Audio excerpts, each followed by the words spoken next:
வந்து மக்கள்லாம் எதிர்பார்த்த ஒரு பரபரப்பாக சமூக வலைதளத்திலும் ஊடகத்திலும் ஃபேஸ்புக் ட்விட்டர்லாம் வந்துச்சு. திடீர்னு மாற்றப்பட்டது சூழ்ச்சியா வீழ்ச்சியா இல்லை ஏமாற்றமா? இல்லை சூழ்ச்சியா ஏமா அதான் சூழ்ச்சின்னு சொல்லலாம், இல்லை ஏமாற்றம் தான். சூழ்ச்சியினுடைய அடுத்த கட்டம் நம்ம ஏமாறதானே செய்யணும். அதாவது என்ன ஒரு தலைமையிலேருந்து ஒரு வாக்குறுதி எல்லாருக்கும் கொடுத்தாங்கன்னா எல்லா ஒரு ஒன்றிய செயலாளர்கிட்டலாம் இந்த முறை யாருடைய தலையீடுக்கும் இங்க இடம் கொடுக்கறது கிடையாது. செல்வாக்கு உள்ளவர்களுக்கு அந்தந்த பகுதிகளில் தொகுதிகளில் செல்வாக்கு உள்ளவர்களுக்கு தான் இந்த தடவை சீட்டு கொடுக்கப்படும்னு சொன்னாங்க.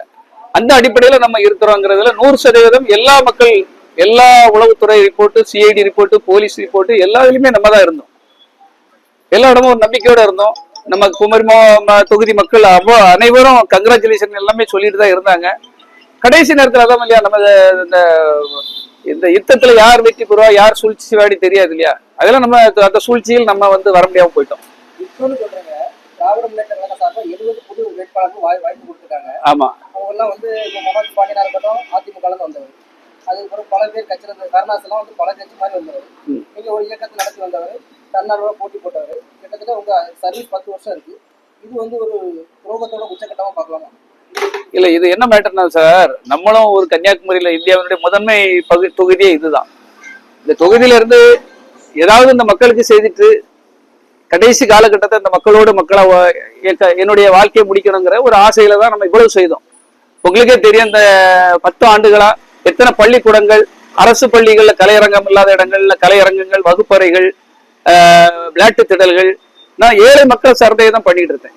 அதே மாதிரி பெண்களை சார்ந்து ஒரு சமத்துவ பொங்கலா இருக்கட்டும், ஒரு பெண்களுக்கு வேலை வாய்ப்பா இருக்கட்டும், பெண்களுக்கு உதவிகள் வழங்குறதா இருக்கட்டும், அதே மாதிரி மாணவர்களுக்கு, படித்த மாணவர்கள் 10th + 2 படித்த மாணவர்களுக்கு உங்களுக்கே தெரியும், வருடந்தோறும் அவங்களுக்கு அந்த பரிசுகள் கொடுக்கறது, வருடந்தோறும் வந்து லேப்டாப் கொடுக்கறது, வின் பண்ணவங்களுக்கு ஸ்மார்ட் போன் கொடுக்கறது, ஸ்கூட்டி கொடுக்கறது, இது எல்லாமே நீங்க பார்த்து பேப்பர்ல பார்த்துருப்பீங்க, செய்திகளை பார்த்துருப்பீங்க. நம்ம எல்லாம் ஒளிவு முறையே கிடையாது சார். அதான் ஒரு வருஷம் நீங்க திரைத்துறையில வந்து எல்லாருமே நட்பு தயாரிப்பாளர் தாண்டி விநியோகஸ்தரா இப்போ துணை முதல்வர் உதயநிதி நடிச்ச சைக்கோ படத்தை நீங்க தான் ரிலீஸ் பண்ணி கொடுத்தீங்க. இப்போ உங்களுக்கு சேகர் பாபு எல்லாருமே பழக்கம். உங்களுக்கு கன்னியாகுமரி மக்கள் எப்படி வந்து அந்த வார்த்தை தெரிஞ்சாங்களோ மேற்கட்ட முதற்கட்ட தலைவர் உங்களுக்கு தொடர்பு பண்ணாங்களா? இல்ல சார், இப்போ நம்ம என்னன்னா அது ஒரு பெரிய கட்சி, ஒரு பெரிய கட்சின்னு தான் போனோம் கட்டமைப்பாங்க. இன்னைக்கு வர ஒரு பெரிய ஒரு முதிர்ச்சி அடைந்தவர் ஒரு துரைமுருகன், அவரை நடக்க கூட முடியல, 2-3 பேர் கைப்பிடி தாங்கல தான் கூட்டு போறாங்க, அவருக்கு சீட்டு.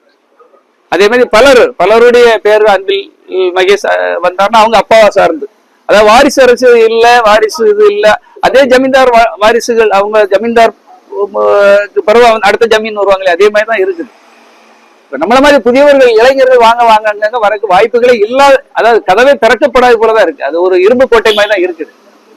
இது ஒரு விஷயம் பிடி செல்வம் மாதிரி கொடுத்துருந்தாங்கன்னா இன்னைக்கு இந்தியா முழுக்க அது ஒரு பரபரப்பா இருக்கும். ஒரு கலப்பை மக்கள் இயக்கம் நடத்தினவருக்கு, இவ்வளவு பள்ளிக்கூடம் கட்டி கொடுத்தவருக்கு, இப்ப மக்களோட மக்களா இருக்கிறவருக்கு, இப்படி உலகம் இயக்கிற அளவுக்கு ஒரு சமத்துவ பொங்கல் பண்ணி கொடுத்தவருக்கு, பெண்கள் ஆதரவு உள்ளவருக்கு, மாணவ செல்வங்களுடைய ஆதரவு உள்ளவருக்கு ஒரு வாய்ப்பு கொடுத்திருந்தா அது எப்படி இருக்குங்கிறத நீங்களே சொல்லுங்க.